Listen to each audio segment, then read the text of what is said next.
ایک پرزور تحریک ہے. آج آپ کو بتا رہا ہوں، پہلی دفعہ میں بتا رہا ہوں، اور ورک کر کے پورا ایک کتابچہ لکھا، آدمی کو جھنجھوڑ کے رکھ دیتی ہے. کئی بیان ایسے بھی ہوئے کہ ان میں میرے آنکھوں سے آنسو آ گئے. کعبہ میں غلاف کعبہ پکڑ کر اللہ سے دعا مانگی، اس کو ہم الٹا اپنے لیے استعمال کرتے ہیں، کیش کرتے ہیں. جی ہمارے پاس یتیم بچے پڑھتے ہیں، وہ ساری سہولیات اللہ کی توفیق سے ہم نے دینا شروع کیا. اور اسی طرح کا ایک ہمارا آئیڈیا وہ گرلز کے بارے میں بھی ہے. نے چندما ایک عالیشان محل جامعہ کے اندر تعمیر کیا ہے، خاص کر یتیم بچوں کے لیے. آپ ان کی تمام تر سہولیات، تعلیم، رہائش، کھانا، جو ان کی بنیادی ضروریات ہیں، اب خود ذمہ لے رہے ہیں ان کے.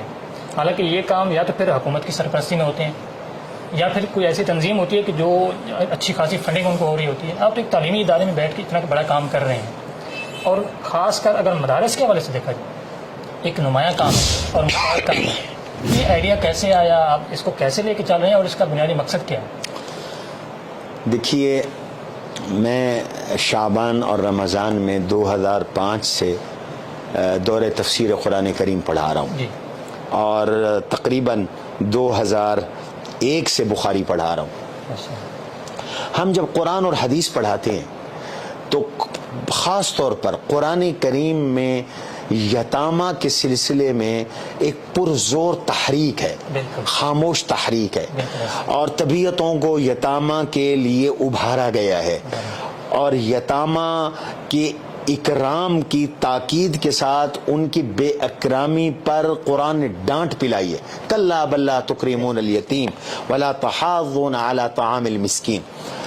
میں نے اس پر ایک آرٹیکل لکھا، تقریباً 25 سے زائد آیات قرآنیہ میں نے جمع کی جن میں اللہ تعالیٰ نے یتامہ کا ذکر کیا. اور خاص طور پر ایک آیت ہے قرآن کریم کی سورہ نساء کی، وہ تو آدمی کو جھنجھوڑ کے رکھ دیتی ہے. اور اللہ تعالیٰ اس آیت کے اندر یہ جو اسلوب ایسا اختیار فرما رہے ہیں کہ بندہ کانپ جاتا ہے.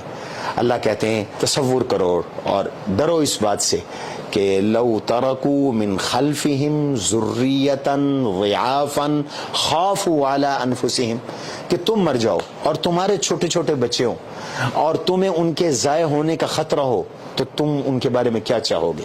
تو یتیموں کے بارے میں تم اللہ سے ڈرو، اور فلیتقوا اللہ ربہ، تو اللہ سے ڈرو.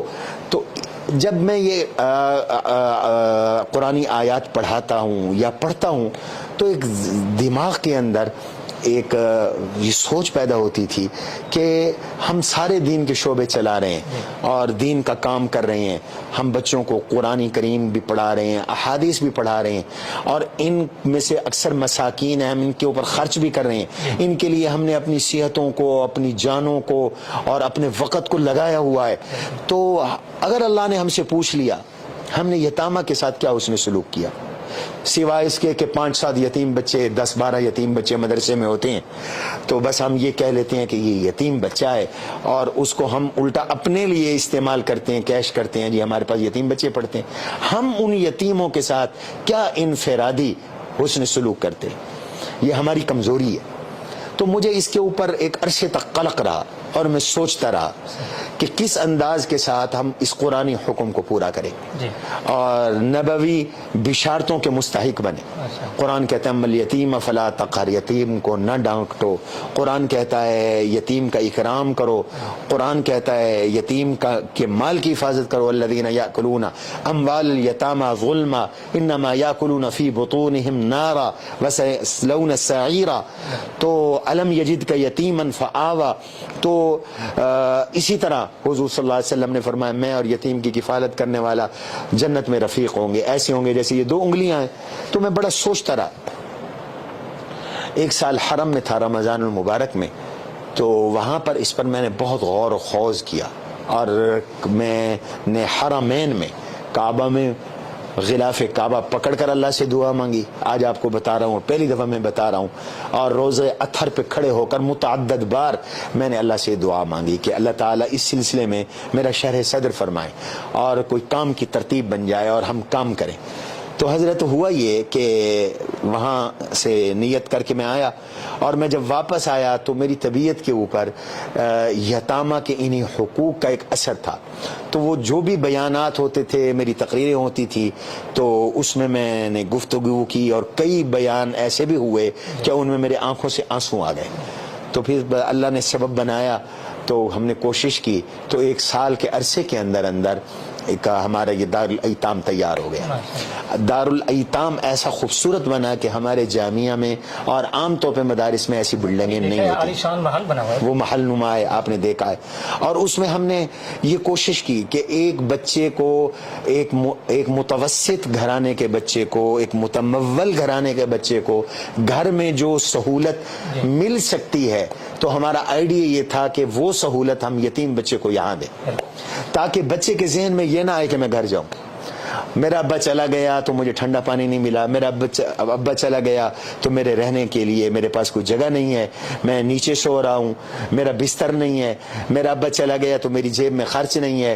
ہائے میرا ابا ہوتا تو میرا اچھا علاج کروا لیتا، میرا ابا ہوتا تو مجھے اچھی تعلیم دلوا دیتا.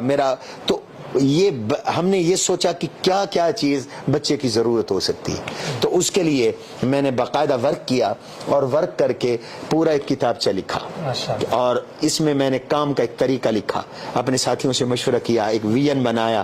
پھر ہم اس میں کیا سہولیات دیں گے، تو ہم نے اس میں طے کیا کہ ہم بچے کو خوراک کی سہولیات دیں گے، ہم بچے کو عصری اور دینی دونوں تعلیموں کی سہولیات دیں گے، ہم بچے کو میڈیکل کی سہولت دیں گے، ہم بچے کو اسپورٹس کی سہولت دیں گے، ہم بچے کو لباس کی سہولت دیں گے، ہم بچے کو اس کے شوز کی سہولت دیں گے، ہم بچے کو اسٹیشنری کی سہولت دیں گے، ہم بچے کو میڈیکل کی اس طرح سہولت دیں گے کہ اس کو کوئی میڈیسن لینے کے لیے بازار میں نہ جانا پڑے. چنانچہ وہ ساری سہولیات اللہ کی توفیق سے ہم نے دینا شروع کی. اور ہم نے جب اس کی شروع کرنے سے پہلے اسٹیمیشن کی تو ہمیں اندازہ ہوا کہ پر ہیڈ ہمارا 20,000 روپے خرچ ہوگا. تو ہم نے اللہ کے نام پر کام شروع کیا، تو اللہ تعالیٰ نے راہیں بھی کھولی، اور بچوں کو ہم نے جب یہ سہولتیں دینا شروع کی، ان بچوں کی دعائیں بھی تھی. تو اب 37 بچے ہمارے ہاں اس سینٹر میں مقیم ہیں، جن کی ہم مکمل کفالت کر رہے ہیں. اور اس کے دارالایتام کا 2nd فلور وہ ہم نے شروع کر دیا ہے، تعمیرات جاری ہیں. اگر ہم یہ 2 فلور بنا پاتے ہیں تو 100 یتیم بچے، اور اگر ہمارا 3را فلور بھی اللہ بنوا دیتے ہیں تو پھر یہ 150 یتیم بچوں کا ایک سینٹر ہوگا. یہ پاکستان بھر سے آپ کے یہاں تشریف لاتے ہیں بچے؟ آپ ان کو جی، ہماری ترجیح تو زیادہ گرد و نواح کے بچے ہیں، لیکن بہرحال اس میں کچھ بچے قریبی اضلاع کے ہیں، دوسرے صوبوں کے نہیں ہیں، پنجاب کے بچے ہیں جن کو. اور اسی طرح کا ایک ہمارا آئیڈیا وہ گرلز کے بارے میں بھی ہے، بنات کے بارے میں بھی ہے. انشاءاللہ وہاں بھی شروع کرنے کا ارادہ ہے. آپ دعا کریں کہ اللہ تعالیٰ توفیق نصیب کرے. اگرچہ ان شعبوں کی وجہ سے بوجھ ہو گیا ہے ادارے کے اوپر، مالی بوجھ ہوتا ہے، لیکن بہرحال میں یہ سمجھتا ہوں کہ انما ترزقون وتنصرون بضعفائکم. حضور علیہ السلام نے فرمایا تمہیں رزق ملتا ہے، تمہاری مدد ہوتی ہے وہ معاشرے کے مفلوق الحال طبقات کی وجہ سے. تو ہمارا ایک بیوگان کا شعبہ ہے، ان بیوگان کی، ان یتامہ کی، ان مریضوں کی، گردے فیل مریض جن کی ہم ڈائلیسس کر رہے ہیں، اور ان لوگوں کی دعائیں ہیں. ان دعاؤں کی برکت سے میں خود مریض ہوں، میرا 2nd ٹرانسپلانٹ ہوا ہے، میں بھی چل رہا ہوں، اور یہ ہمارا ادارہ بھی چل رہا ہے.